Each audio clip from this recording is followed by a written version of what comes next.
Ich wette mit dir, dass du mindestens einen dieser Fehler machst. Hallo liebe Zuschauer und herzlich willkommen in der Linkster Academy. Ich bin eure Deutschlehrerin Julia und heute habe ich wieder ein super Video für euch, in dem ihr richtig viel lernen könnt. Es geht um 10 typische Fehler, die Deutschlerner machen. Ich habe viele Jahre an der Universität Deutsch unterrichtet und glaubt mir, ich habe einiges gesehen. Aber man kann alles lernen. Übrigens habe ich für euch das Einmaleins der Grammatik gemacht. Damit könnt ihr noch besser Deutsch lernen. Ihr findet den Link unter dem Video und natürlich ist es für euch kostenlos. Und wir beginnen direkt mit Fehler Nummer 1. Das deutsche R. An diesem Buchstaben hört man sofort, ob jemand aus dem Ausland kommt oder nicht. Wir produzieren das R hinten, brauchen, rot, richtig. Wenn ihr das nicht könnt, nehmt mal einen Schluck Wasser in den Mund und gurgelt wie beim Zähneputzen.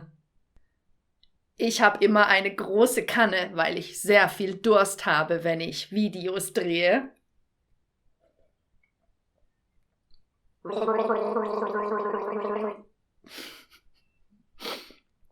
Seht ihr? Das R wird hier produziert. Wenn ihr sprecht, macht ihr das natürlich ohne Wasser und macht das R nicht zu stark, also nicht rot, sondern rot. Dann gibt es noch eine zweite Aussprache von unserem R, nämlich keine. Schaut mal. Kinder, warten, der Arm, schwarz, Herz. Auch wenn sich das vielleicht komisch für euch anhört, es ist korrektes Deutsch und ich empfehle euch, das so auch anzuwenden. Aber woher weiß man denn jetzt, ob man ein R ausspricht oder nicht? Ganz einfach.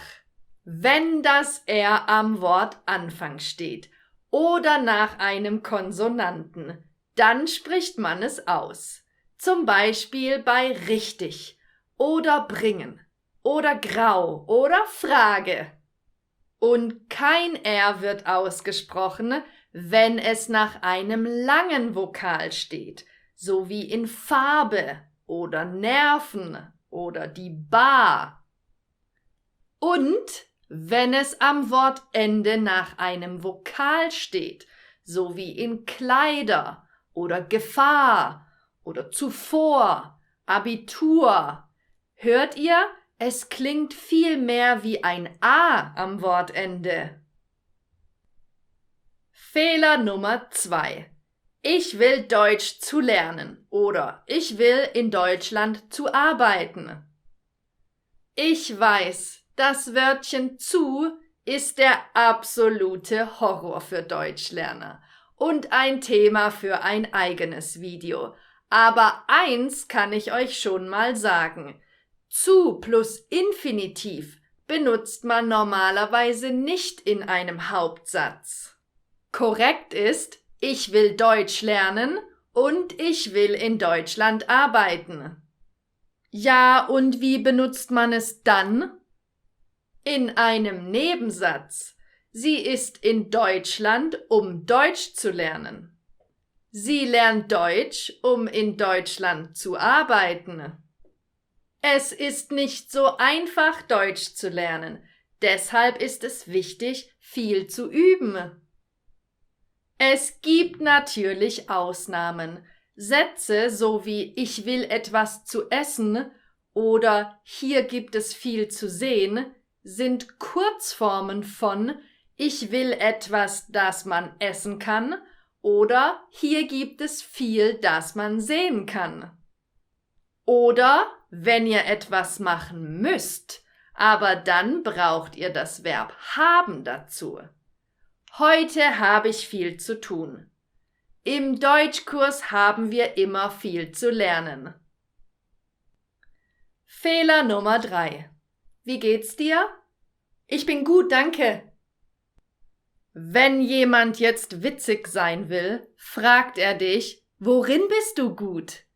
Und dann weißt du wahrscheinlich gar nicht, was du antworten sollst. Also, wenn dich jemand fragt, wie geht's dir, dann antwortest du, mir geht's gut oder mir geht's schlecht oder alles gut bei mir oder danke, passt schon. Das letzte ist ein bisschen umgangssprachlich. Ich bin gut benutzt man im Deutschen nur, wenn man in einer Sache gut ist. Zum Beispiel, ich bin gut in Grammatik. Andere sind gut in Mathematik und wieder andere sind gut in Sport. Fehler Nummer 4. Wenn und als. Wenn ich ein Kind war, habe ich oft mit Freunden gespielt. Richtig ist aber, als ich ein Kind war, habe ich oft mit Freunden gespielt. Das funktioniert so. Für die Vergangenheit benutzt man normalerweise als. Als ich letzte Woche einkaufen war, habe ich meinen alten Lehrer getroffen. Als du mich angerufen hast, war ich gerade im Büro. Wenn benutzt man in der Vergangenheit nur, wenn Dinge sich oft wiederholt haben.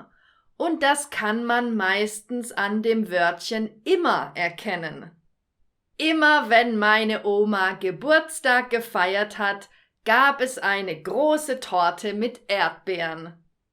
Immer wenn wir im Sommerurlaub waren, hatten wir gutes Wetter. Fehler Nummer 5. Habe ich meine Hausaufgaben vergessen? Das ist ein super interessantes Beispiel und ich versuche seit langer Zeit herauszufinden, warum Deutschlerner diesen Fehler machen.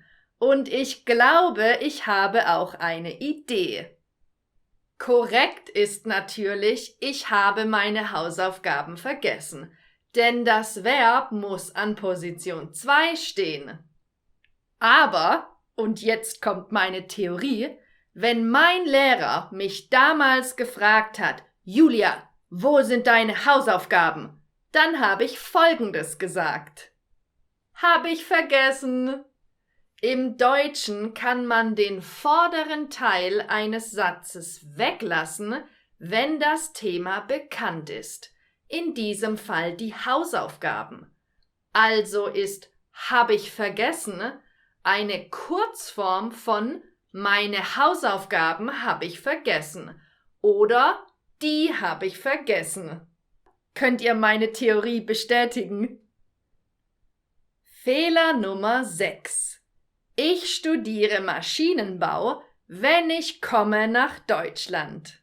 Das Verb im Nebensatz, ich weiß. Deutsch ist total verrückt. Im Hauptsatz muss das Verb an Position 2 und im Nebensatz ans Ende. Deutschland, warum? Also, korrekt ist, ich studiere Maschinenbau, wenn ich nach Deutschland komme. Weil ich das Fach interessant finde, obwohl ich schlecht in Mathe bin.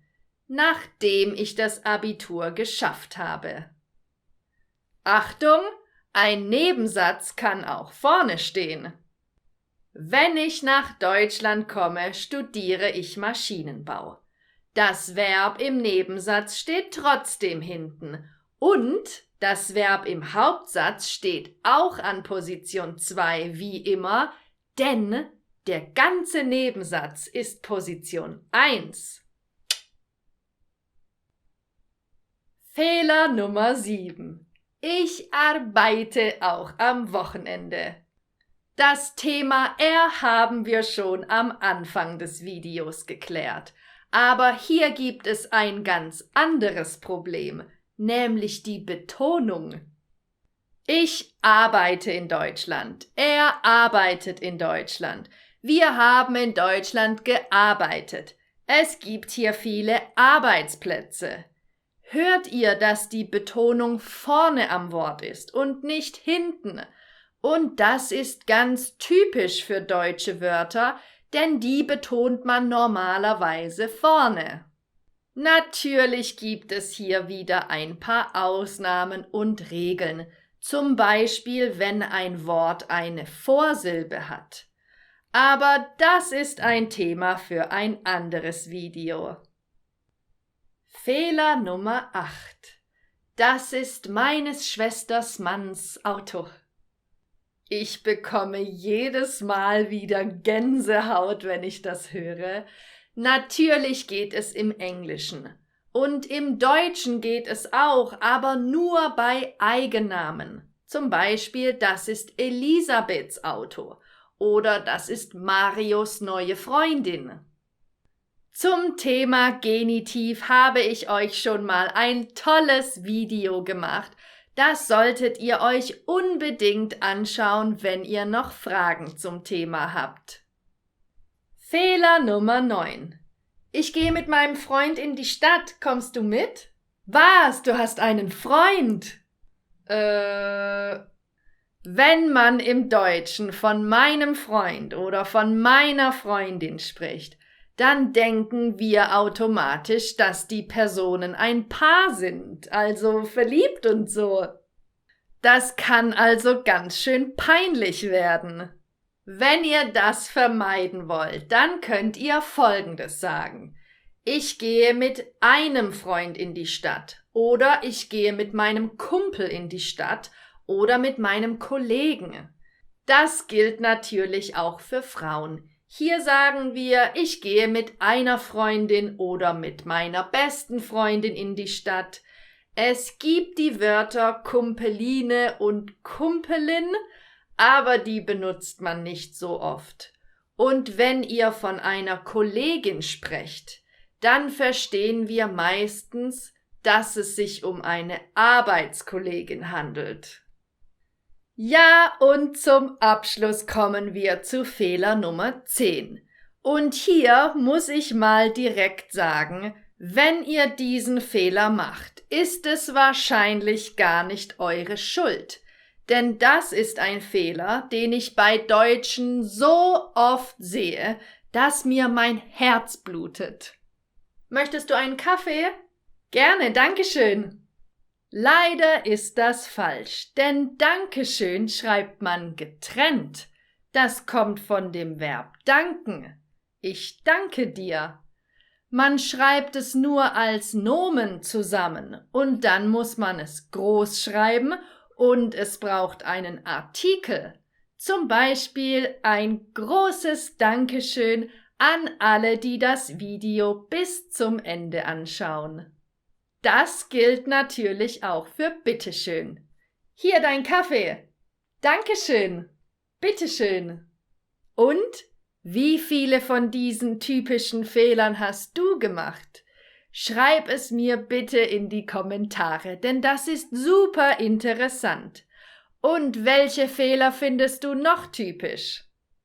Ja, das war's schon wieder für heute. Wenn dir das Video gefallen hat und du etwas gelernt hast, dann abonniere jetzt meinen Kanal und folg mir auch auf Instagram und auf TikTok, denn dann kannst du noch besser Deutsch lernen. Ich sag Tschüss, bis zum nächsten Video, eure Julia.